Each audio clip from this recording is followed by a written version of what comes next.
මචං අදාර පොලිස් නිලධාරියට අපහම්බුණානේ ජය වේවා. ඒ වගේම කියන්න ඕන සීලුම පොලිස් නිලධාරීන්ට දැන්වත් මතක තියාගන්න ඕගොල්ලෝ වෙනුවෙන් කිසිදු ලොක්කෙ පෙනී හිටියේ නැහැ. නාමල්ගේ නීතිඥයෙක් ගිහිල්ලා කතා කරුවේ වන්නි නායක වෙනුවෙන් උසාවියට ගිහිල්ලා. හරිද? රටේ මිනිස්සු අහිංසක මිනිස්සු තමයි ඕගොල්ලෝ වෙනුවෙන් කතා කරුවේ. මතක තියාගන්න හොඳට ඒක. මීට පස්සෙවත් අතක් උස්සන්න ඉස්සලා අහිංසක මිනිස්සෙකුට පෑනක් පාවිච්චි කරලා නඩුවක් ලියන්න ඉස්සලා අහිංසක මිනිස්සු දෙපාරක් හිතලා බලන්න මේක. ඇත්ත එකක් නම් ලියන්න බොරු නම් කරන්න එපා මීට පස්සෙවත්. මතක තියාගන්න.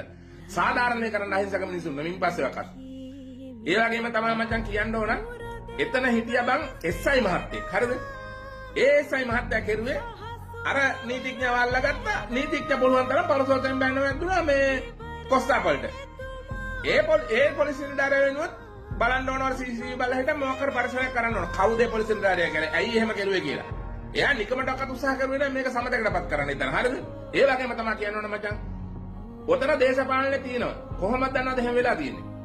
මචං ඔය ගල්කිස්සේ උසාවි ගරු මහේසාස් අධිකරණයට ලංකා දණ්ඩනීති සංග්‍රහයේ 317 වගන්තියෙන් මෙහාලා විතරලු උසාවියෙන් නඩුහන්නේ. ඒ කියන්නේ සුළු පහර දීම් මේ වගේ දේවල් ගන්නෙ නැහැලු. හරිද? ඔතන ඔය දරුවා උසාවියට ගන්න වෙඩි තියාගත්තෝ කපාගත්තෝ එහෙම සිද්ධියක් නෙමෙයි ඔක. සුළු පහර දීමක්. එහෙනම් කොහොමද ඒකට ඔච්චර ඉක්වන බීරි බොට්ටයක් ගහලා අර පොලිස් නිලධාරියා රිමාන්ඩ් කරුවේ? ඔන්න ඔතන ප්‍රශ්නයක් තියෙනවා. අන්න දැන් තමයි දේශපාලනේ එන්නේ ඔතෙන්ට. ඇයි ඔය ඉන්න ගල්කිස්සේ පොලිසියේ ලොකු මහත්තයා ඇවිල්ලා තියෙන්නේ නාමල්ලා ගමේ ඉඳලා. නාමල්ලා තමයි තංගල්ලට ඒ පොලිසියේ ලොකු මහත්තයා දාලා තියෙන තංගල්ලට ඒ වෙලේ. හරිද?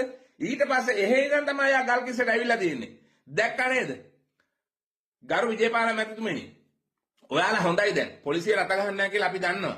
හොඳයි ඒ වැඩේ. නමුත් තව ටිකක් අත ගහලා හොඳට ඇස්සarලා බලන්න. ඔය ආරක්ෂක අංශවල තව ඉන්නවා. මේ ආණ්ඩුවට කෙලවන්න බලාගෙන මිනිස්සු. ඒ මිනිස්සු ගැන ඕගොල්ලෝ හොඳට ඇස්සarලා බලන්න. බලලා ඒගොල්ලන්ව අයින් කරන්න. එහෙම නැතුව ගරු ජනාධිපති අනුර සහෝදරයාගේ සංකල්පයක්නේ. සමඩ සාධාරණ නීතිය කියන එක. ඒක ගේන්න හම්බෙන්නේ නැහැ මේක අපේදී. ඔය විදිහෙට නම්. ඕගොල්ලෝ ඇස්සarලා බලන්න මොකද්ද ඒ උනේ කියලා සිද්ධිය. ඒ වගේම කියන්න ඕන ලැජ්ජයි මට කියන්න. මම දැක්කා අර අජිත් මහත්තයා IDPP channel එකේ කියනවා SSP ඔතෙන්ට ඇවිල්ලා අර වන්නි නායකට සැලුට් කරුවලු. මන් දන්නේ කවදා ඉඳන්ද SSP ලා සැලුට් කරන්න ගත්ත කියලා මේ නීතිඥයින්ට. මන් දන්නවා මේ ගරු මහේස්ත්‍රාතුමා නම් සැලුට් කරනවා. හරිද? ඒක නීතියක් වෙන්නේ. නමුත් නීතිඥයන් සැලුට් කරන්න රටක් නැහැනේ. මං ඔය ඇහුවමයි. නීතිඥ අනික SSP මහත්තයෙක් ඇයි සැලුට් කරුවේ? අනිවාර්යෙන් ඒගොල්ලෝ ගැන පරිසර පවත්වන්න ඕන ගරු විජේපාල මහත්මනේ. පරිසර පවත්වන්න. පරිසර පවත්වලා මේ සිද්ධියේ යට තිබිච්ච දේශපාලනය ගැනත් හොයාගන්න. ඒ වගේම තමයි මේ වන්නි මහලොකුවට කෑ ගැහුවට උඹේ ගම කොහෙද උඹේ ගම කෑකෝ වන්නි කියන ගමේ නමේම තියෙනවා බං වන්නි කියලා. ඒ අද උසාවිය ඇවිල්ලත් නැහැලු නේ මං හිතන්නේ ඇවිල්ලා නැත්නම් මේ කිව්වනේ මං ආයේ උසාවියේ නැහැ කියලා නේ ඉන්ටර්නෙට් කෙරුවේ නැත්තම්. ඒකයි උසාවිය ඇවිල්ලා නැත්තේ. මතක තියාගන්නලා පොලිස් නිලධාරීන් සියලු දෙනාම උඹලා වෙනුවෙන් පෙනී ඉන්නේ අහිංසක මිනිස්සු රටේ. උන්ට තමයි උඹලා ඕන. ලොකු ලොක්කෝ හැමදාම උඹලාව පාපිස්සර තියන් හිටියේ මතක තියාගන්න ලේ ටික. ජය වලක්මන්ට ජය පොලිසියට.